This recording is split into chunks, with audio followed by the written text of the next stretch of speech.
Continuando, gente. Vamos dar um passo adiante, tá? Nós falamos de quantidade de movimento, falamos de impulso, resolvemos alguns exercícios de maneira bem lenta e explicada, tá? Agora nós vamos ver mais um fenômeno da quantidade de movimento, que é a conservação da quantidade de movimento. Conservação da quantidade de movimento. Tá? O que quer dizer isso? Isso daqui é uma consequência da terceira lei de Newton. Lembra quando nós estudamos a terceira lei de Newton?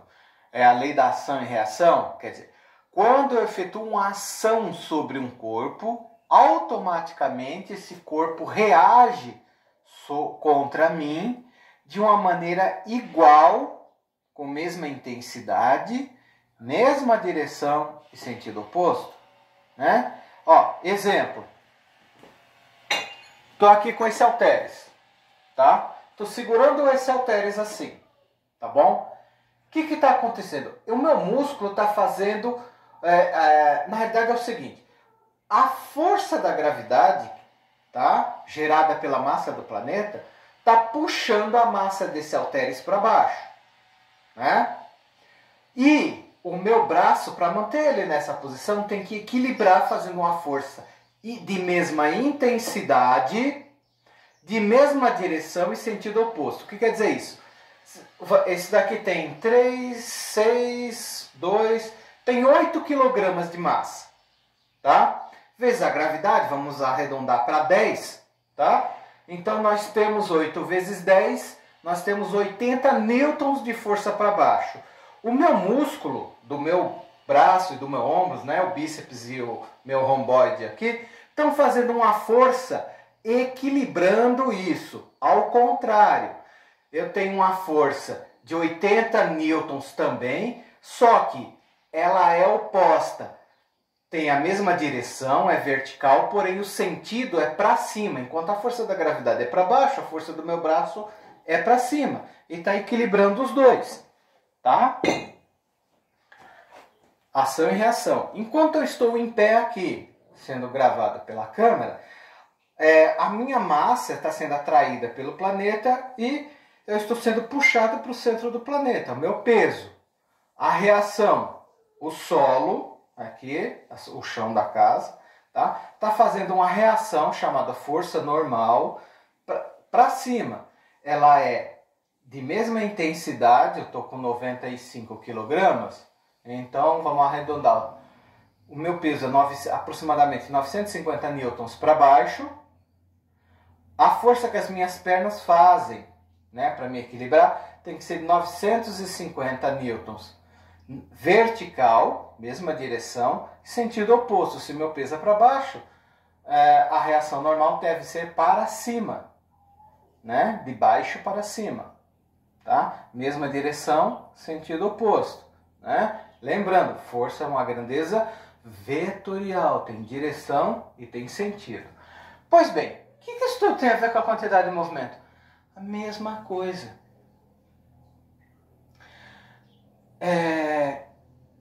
Quando eu tenho uma quantidade de movimento, eu tenho uma massa sendo deslocada com uma velocidade. Tá?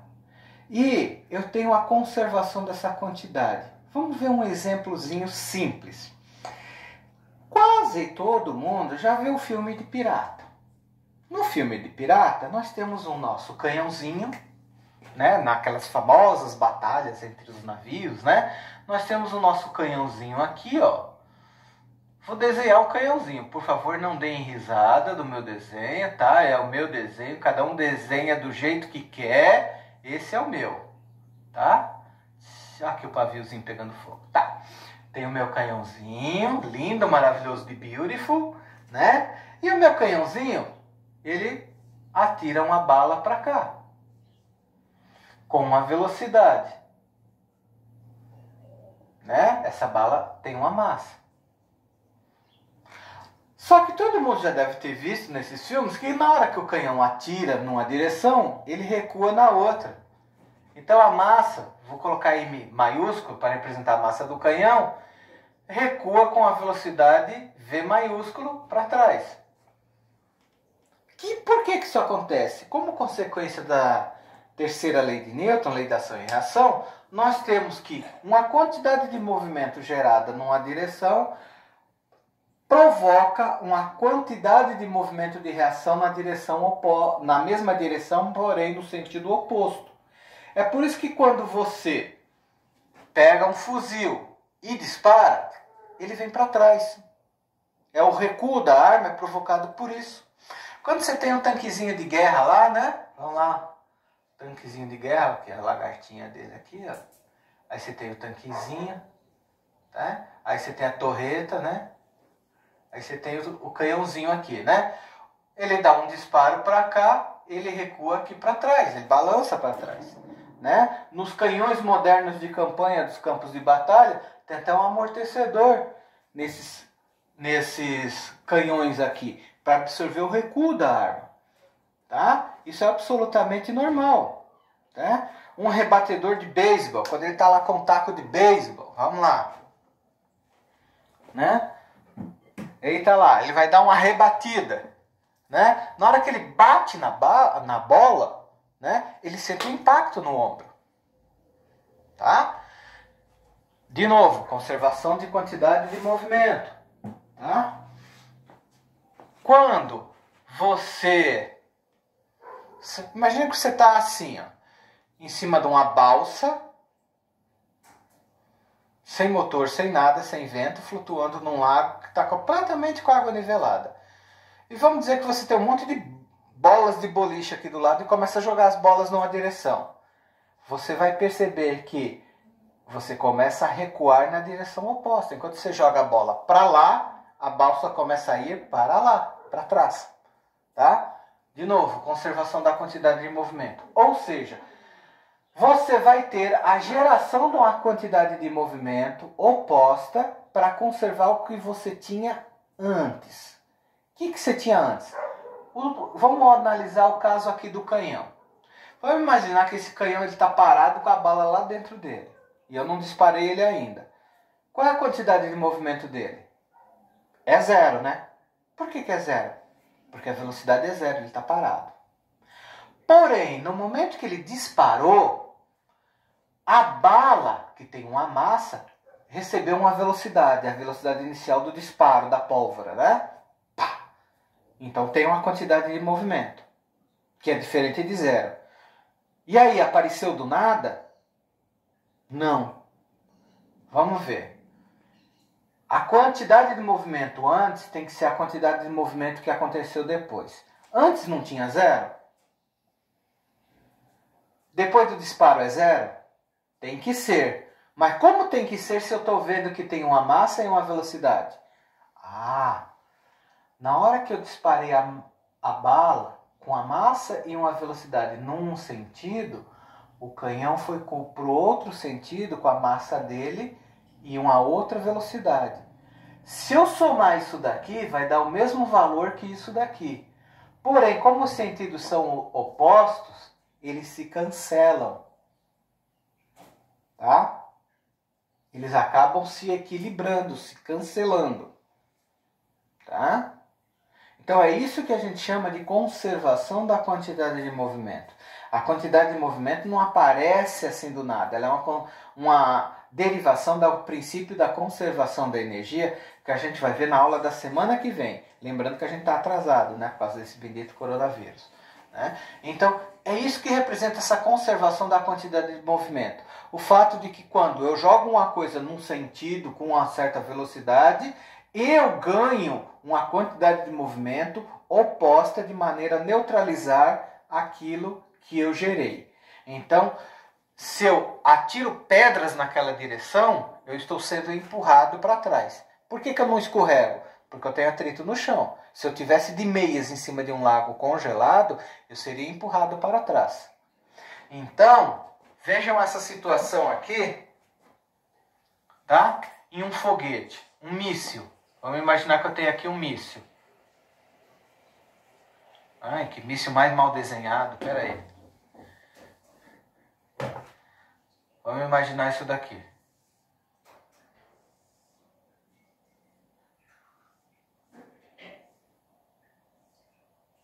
Tá? Eu tenho esse míssil aqui, tá? Eu tenho a massa dele aqui, ó, massa do míssil e a velocidade do míssil. Para ele se movimentar, o que eu tenho pela terceira lei de Newton?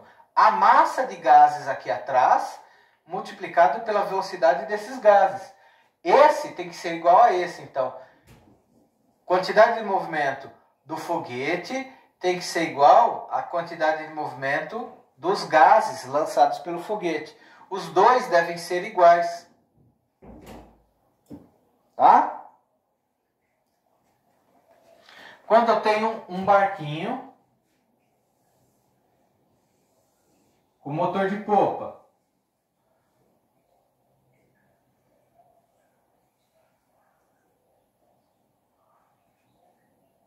pronto, tem uma hélice aqui, aqui tem água, tá?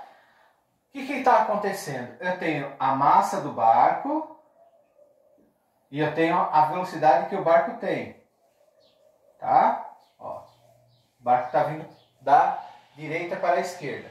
Isso tem que ser igual à quantidade de movimento do barco. Aqui eu tenho massa de água vezes a velocidade da água jogada no outro sentido, né? Tá jogando para trás, né? Para quê? Para movimentar o barco. Então essa hélice está girando, jogando água para lá. Isso é a quantidade de movimento da água. Tá? Aqui, ó. O que diz a quantidade de movimento? Quando esse barco está com velocidade estável, a quantidade de movimento desse barco é igual à quantidade de movimento dessa água. Os dois se equilibram, tá? Para que haja a movimentação. A quantidade de movimento de um é igual à quantidade de movimento do outro. Ou a quantidade de movimento de antes tem que ser igual à quantidade de movimento depois. Tá? Isso ocorre em todo tipo de movimento. Não existe transgressão dessa lei. Por isso que ela é chamada de princípio físico.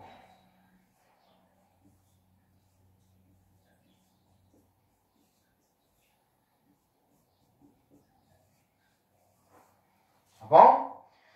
Princípio é algo que não tem explicação. Por que é assim? A ciência ainda não consegue explicar. A gente sabe que esse princípio é derivado de um outro, né? Da conservação da energia. Tá? É uma derivação dele. Agora, o porquê, a gente não consegue explicar. Pelo menos não no momento. Tá? Se você for religioso, pode acreditar porque Deus quer. Tá bom? Eu sei que é meio complicado isso daqui. Mas se a gente lida com isso no dia a dia sem nem saber que isso existe, a gente nem preocupa com isso. Mas isso está acontecendo e isso cai muito nos exercícios dos concursos, tá? Vocês precisam dominar esse tipo de raciocínio.